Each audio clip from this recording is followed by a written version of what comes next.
Hello, and welcome to Middlebury Edition. I'm Middlebury Representative Robin Scheu, your host for the program. Middlebury Edition was created for the purpose of educating Middlebury residents about local services and activities and to provide an opportunity for local nonprofit organizations to talk about their work. Today's guest is none other than Kurt Broderson, Executive Director of Middlebury Community Television, better known as Mctv, where we film this program. Welcome, Kurt. It's good to be here. Yeah, thanks for coming on the show. It was a very tough commute. It was. Yeah.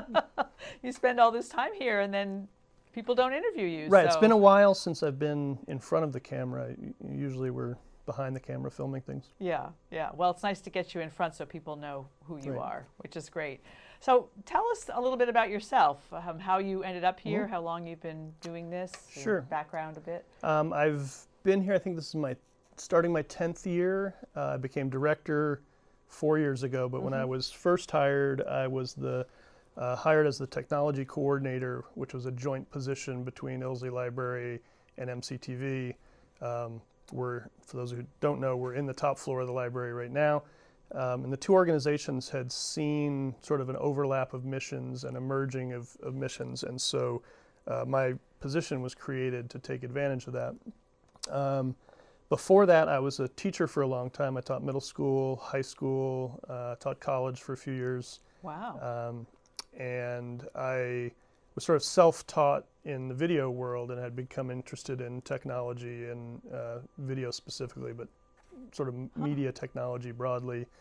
And had, we'd made movies with my students. I taught a Shakespeare class where we would film both live action fight scenes. We'd film Lego animations of Shakespeare's plays or scenes.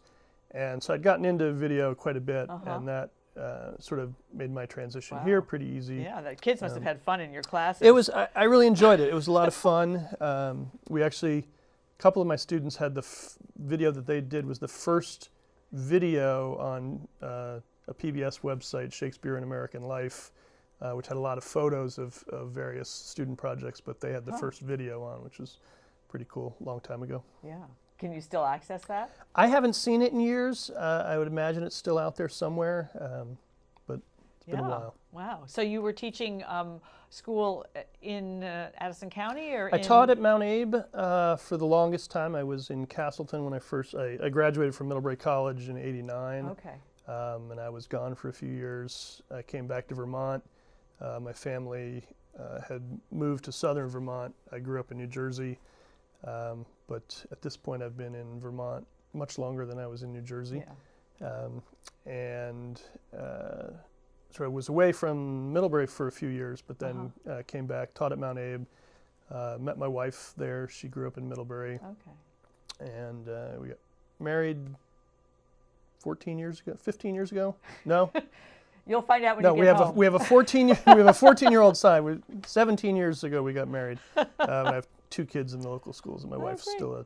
still a teacher. Oh, great. Yeah, so lots of education in your family. Yep. That's So great. a lot of what we do is sort of media literacy, both for adults and obviously for kids as well.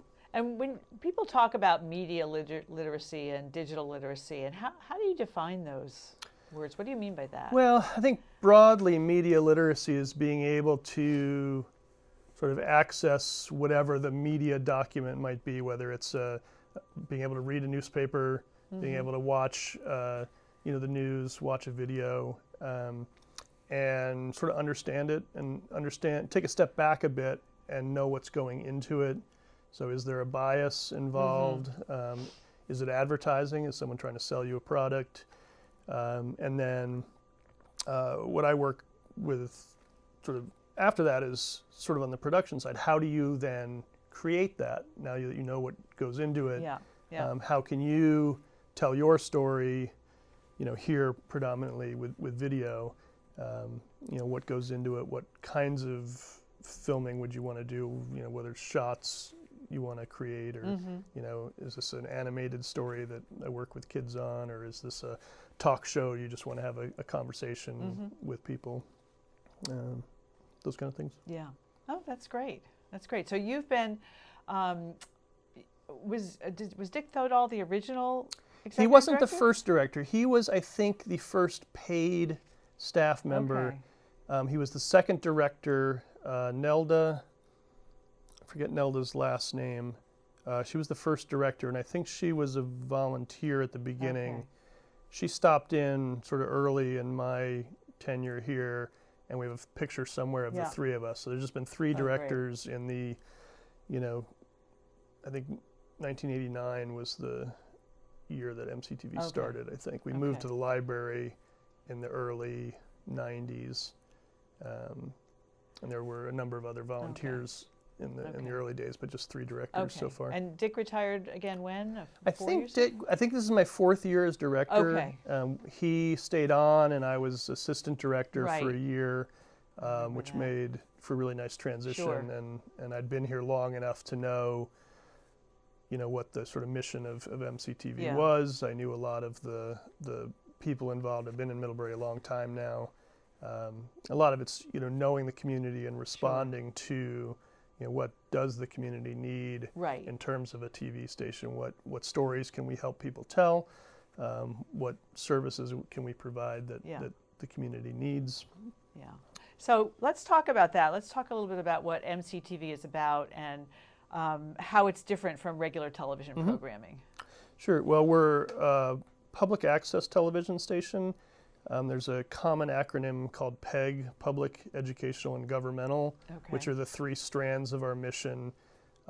We're providing non-commercial TV on cable and online, helping the community sort of reflect itself back to itself. So people know us predominantly for filming school board meetings, select board meetings. We help people host talk shows. Thank you very much. We've had some people make sort of short documentaries about topics. We film cultural and artistic events. We work with Town Hall Theater, the Community Music Center, Sheldon. We work a lot with the schools. What sort of things do you do with the schools? Right now we're working, Mary Hogan has a readathon fundraiser during the month of November, and with the library we've partnered for I think this is the 7th year of making a music video for the readathon. The kids pick a pop song, rewrite the lyrics to be about reading. We have recorded it with Clint Bierman in his recording studio. Oh, great. Prior to the pandemic, the kids would go over there, and it was their first time in a professional recording studio, which is a pretty fun thing in and of itself. And Clint would record them singing, then later on we'd make a music video of it, and the kids would dance and read and sing, and that's what we're kind of currently working on. We have a after-school program at MUMS called Tiger TV, where they do sort of school-level news or national news. That's just getting started. Pandemic has put a big, sort of wrinkle into all the work we've done in the schools, and we've pretty much been on hiatus for a while. Sure. Yeah, I think the pandemic has had an effect on pretty much every aspect of our lives. Yep. But that's pretty cool. So do you actually go over to the middle school yourself, or you have? I will be. We're starting in a couple weeks. Okay. And luckily, kids 12 and up have the opportunity to be vaccinated. So there's more vaccinated kids at MUMS, and I don't know that there's any inside outsiders now. There are coaches there after school, but that's all outside. So I probably will be one of the first after school programs happening inside the school. Right. Well, that sounds like that's going to be a lot of fun. Yeah, it's fun. Yeah, that's great. So tell us about, when I was sort of poking around, one of the things that seems to take up a lot of space on your website besides the programming is this thing called an access plan. And is that like a strategic plan? What's an access plan, and what's that about? Right. So we are a Comcast provider. So we have 2 channels on Comcast, and we're governed by sort of state, I guess mandates is the right word. There's legislation where our access plan is sort of a living document. It's something we take a look at every year, has to be redrafted every 3 years, to look at how are we serving community needs, and are there new needs? Like during the pandemic, there clearly were. We really sort of pivot was the word everybody was using, but we had to pivot towards remote access for things and streaming, whether it was meetings or the first thing we did in the summer of 2020, the pandemic closed everything down for a little bit, and then high school graduation, which is usually one of our big events, we had to figure out how were we going to do that. So previously we'd had a 2 or 3 hour ceremony in Memorial Sports Center. We had run that live on cable, and we shifted gears to a 6 or 7 hour live streamed event from the front parking lot at the high school. Kids drove up on anything from just personal vehicles to elaborate family floats, and that was our first sort of big live experience streaming, and we moved to that. So our access plan, kind of getting back there, is looking at community needs and how are we going to meet those for the year, and then sort of that 3-year horizon is where we're always kind of looking at. Yeah, and you really had to be nimble with, we didn't have a lot of time to plan for the pandemic. No, and luckily we're, a lot of the groundwork had actually been laid prior to that. One of the things that we do that people know us for as well is church services, which we work with 3 local churches, and also we get Catholic church services from at the state level. But Dick, for years, had worked with the Congregational Church and the First Baptist Church, sort of bringing them along in filming their own services, and then we would air them. And so because of that legwork, it was much easier to shift gears, and both of those churches were able to pretty seamlessly start streaming their church services to their parishioners. So it's streamed live? It's live streamed? So they were live streaming it, and we would pick that up and record it, and then put it on cable later. Oh, and really? Sort of repeats. So if other churches wanted to do it, you said you're doing 3 right now. If other churches wanted to do it, they might. Yeah, we're sort of a consulting house too. Consulting, Anytime hopefully we're become the go-to video and technology resource, both MCTV and the library. If you have questions, these are places to come and get some help with. Yeah, well, that makes a lot of sense.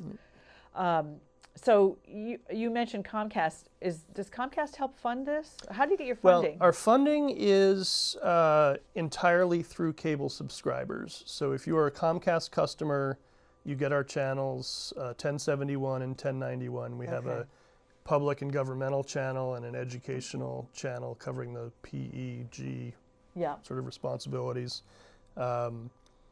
And all cable subscribers pay a fee. So if you look at the bottom of your bill, there's a public access fee.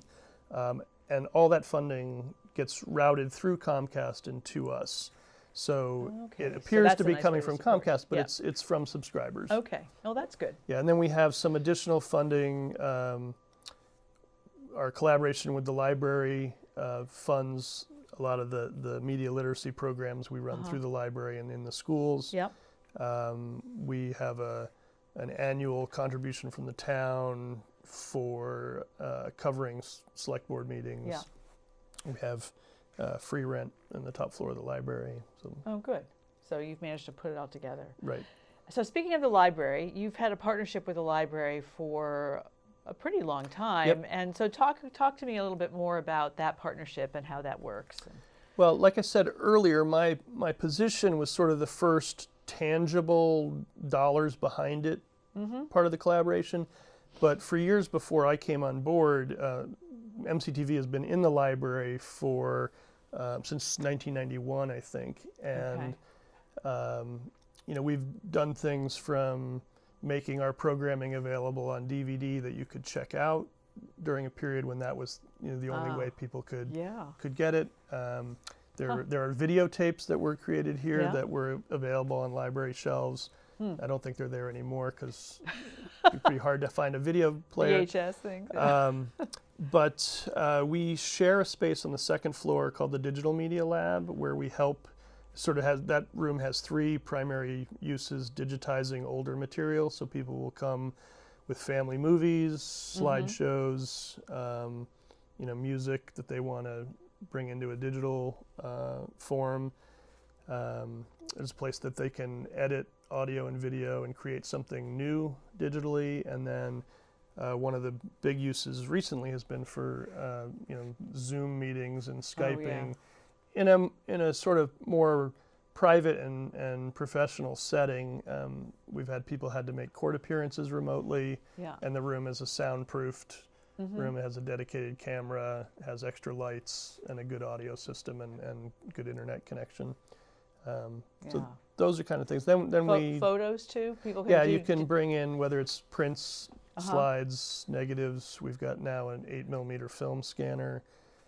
So pretty much any older media form, if people want to digitize it. How far back old? My grandmother used to have a little camera that ran on probably really small. I think we can take 8mm reel to reel. We've done some tests with 16mm reel to reel. It's a lot of labor for a very short return. One of those small reels is 3 minutes of film. It would take you half an hour to set up the equipment, and but it's possible. And then we do lots of filming library talks, running. We have usually library camps for kids during school breaks and after school. Sounds like a nice partnership. I remember when I was running Addison County Economic Development, we had you do in the community room downstairs how to create your own YouTube channel. Yep. Was that a library thing or an MCTV thing? I was never really quite sure. Maybe it didn't really matter. And it didn't really matter. I realized when I was sort of wearing those two hats, it didn't really matter. Yeah. And that's the nice thing. When I became director, I really loved, particularly working with kids, piece of the technology coordinator position. I didn't want to give that up. So I still do all the video camps and the after-school programs. And I realized it doesn't really matter which hat we're wearing or which hat I'm wearing to make those programs happen. Yeah, that's great. That was great. So if people did want to create their own YouTube channel, they could still check in with you or something. I just lost my train of thought. If you are helping me with this program, so and I really greatly appreciate it, and you're producing. If somebody wants to do a show, I mean, how do you help other people if they have an idea that they want to do? How does that work? Contact us either via email or phone. It's all on the website, middleburycommunitytv.org, just to avoid giving my email out broadly to the world. But because like for this show, you contacted me. I mean, we'd known each other for years, but thought, we need to have these kind of conversations with these people. How can we make this happen? Yeah. And all it takes is somebody who's willing to host a show. We can handle and help with all the technical part. It's great sometimes if people have somebody who wants to help out with it and might want to be behind the scenes a little bit. But just contact us and whether it's a one-time thing, somebody, an organization, or people have, an event coming up. We're working with the Porter Auxiliary. They're doing a fundraiser for the hospital. It's a one-time deal. We've done things with the hospital over the years, but different types of things. We work with the Opera Company of Middlebury, called the other day because they had a talk coming prior to one of their shows and wanted to film it. So we're easy to find. And no, it's been fabulous. I think you guys are amazingly flexible and responsive to the community, which has been great. So how do you decide every week what you're actually going to show for the week? I mean, if I tune in at 10 a.m. on Monday, is it always the same thing, or is it change week to week? Right. Well, there are three of us who work here. Jim, who's behind the scenes, right? He does the production, and then Kathy is our scheduler, and her job is to sort of pull together the things we've filmed, as Mm-hmm. well as other content from around the state. Where one of the nice things about being a public access station is we're not competing for viewers with another station in town or nearby. We actually work with the 24 other stations in Vermont, and if there are things of statewide interest, like State House coverage is provided by Orca in Montpelier, Right. we'll pull some of their programs down. We have a file sharing network. Festival on the Green, we could share that with other stations so they could play that. So we share content, and then Kathy puts it together, and sort of things like the church services happen regularly throughout the week, and it's always going to be on at such and such a time. And then other times you just got to look online, look in the paper, see what's coming, because there's very eclectic things happening as well that just find their way into the schedule. Yeah. So you can pull from statewide things if you have spaces, or if you want to anyway. But if you can be pretty flexible in your programming, but then you also have enough programming available to be on.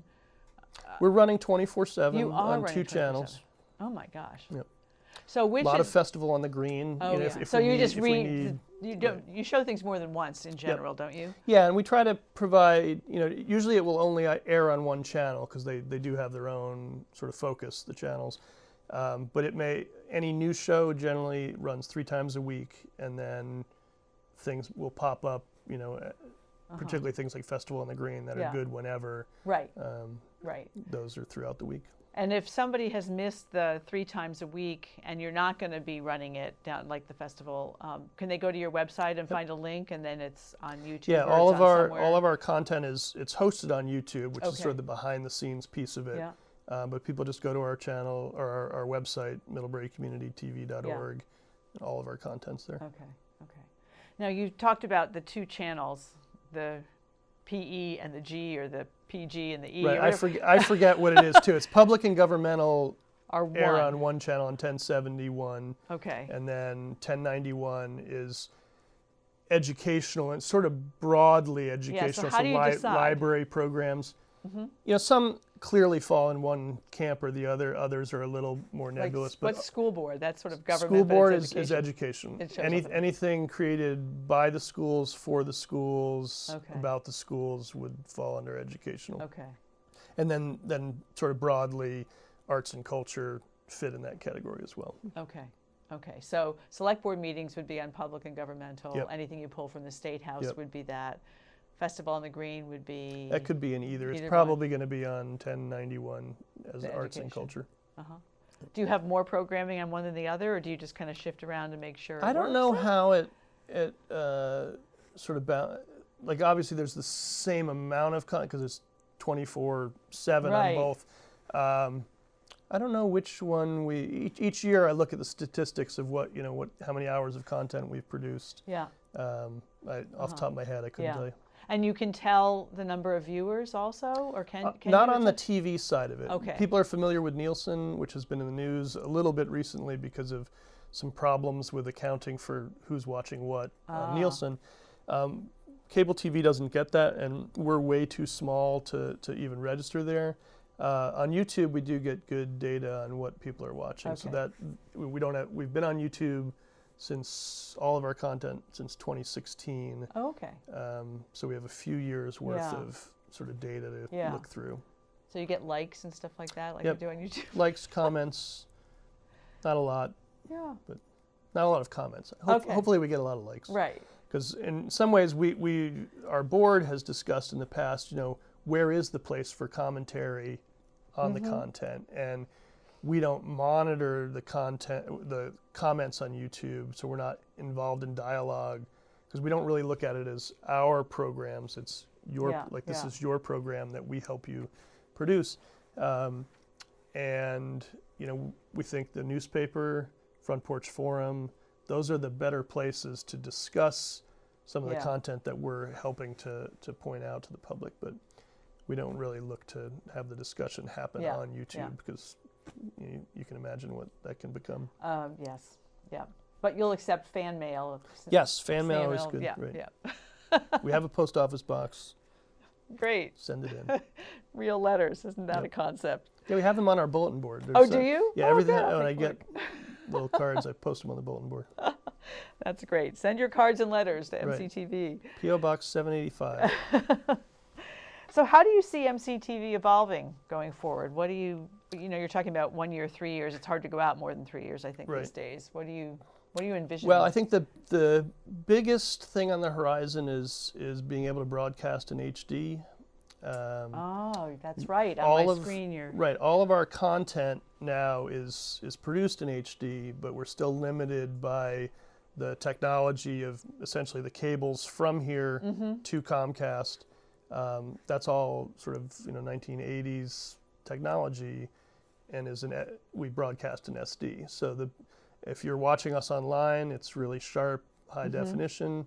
There's a statewide channel now available to all Comcast subscribers on really? on 1070, Oh. which has, like, we had Festival on the Green airing on that. It's Yeah. a shared channel among all 24 Oh, stations. interesting. And we can see there what our content would look like in HD, and Yeah. that's the next hurdle. And there's a pathway forward with the state and with Comcast to request moving to HD channels, and that's where I hope we go in Yeah. the short future. Would Comcast help fund that change? Because I imagine you have to get new equipment, or what do you have A to lot do of the that stuff would- in-house we're already doing it. Okay. So it's mostly Comcast upgrading their architecture to get it to them, and then get it to because they're obviously Okay. getting HD channels to the consumer for everything else. Yeah. So it's mostly the pipeline from us to them. Uh-huh. And I don't know exactly how the funding works there. But that's really Yeah. on Comcast's end of it. Okay. But do you actually meet with Comcast yourself, or is there some sort of group organization of all the public access? Generally, because Vermont is a statewide franchising authority, so they're the ones that have set the other states. It's a municipality, so individual towns might be dealing with Comcast. In Vermont, it's statewide, so Okay. generally we work through the umbrella organization, the Vermont Access Network, which is the 24 stations around Vermont. Okay, so there is an umbrella. sort Right. of So we network. usually Okay. work through VAN Okay. for that. Okay. And do you get together for meetings and things like that with the Yep. group? We have an annual meeting. I'm also on the VAN board, so we have a monthly meeting of the board of directors, and I'm on that. Okay. So those are topics Yeah. that we talk about all the Yeah. time. Yeah. And are you all pretty much in sync with where you see the future and what you want to have accomplished? Yeah, I think or- broadly people have the same goals. There are different needs, and they each serve different communities. We serve geographically a pretty small area, just Middlebury and a little bit of Weybridge that has cable. Our closest sort of sister station is Neat TV in Bristol, which has a broader geographical area because they serve. I don't know if they're in all 5 towns of the Mount Abe district, but in several of them. But they have smaller subscriber numbers than we do. So. Sure. And then there are individual stations in Burlington that are significantly larger than us. Sure. Sure. And does Virgins have a station too? Virgins doesn't have its own station. It's covered by Burlington, which is Oh, really? sort of just based on the history of how cable spread in Vermont. It Yeah. started in urban areas and spread outwards. So there was sort of a hub in Middlebury, and that spread out, and we're limited to sort of where we are. The hub started in Burlington, worked its way to Virgins, so that's why they're covered from there. And then the Rutland station covers all the way up to the people closest to Lake Dunmore who have cable. Okay. They would be getting a Rutland station rather than us, okay. even though they're kind of in our backyard. Right. So so Cornwall Salisbury doesn't really have Nothing any yet. access? There's talk about cable spreading to Cornwall and Salisbury, but part of Comcast's, getting into the weeds a little bit, but part of their state required plan was to expand some cable lines, and Salisbury was where I heard about because I think it's easiest to reach a certain number of consumers Right. They're closer. per right. mile, Yeah. So it really depends on where Comcast decides to expand on where cable TV can where be. their customers are. Yeah. Great. Wow. Well, this is so interesting, and we're getting close to time to wrap up. Do you have any last 1 or 2 things you want to let people know Well, about? just we're here, 3rd floor of the library. We're on TV 1071, 1091 on Comcast, and our website, middleburycommunitytv.org. Just stop in, come visit. We'll give you a quick TV tour. That's great. Well, thank you guys for all you do. It's just, it's been very impressive. And I think knowing what I know now from this conversation, I think we're pretty fortunate to have you here in Middlebury. So that's great. So that's it for now. My guest today has been Kurt Broderson, Executive Director of Middlebury Community Television. Thanks to MCTV for producing this show. Thank you for watching, and we'll see you next time.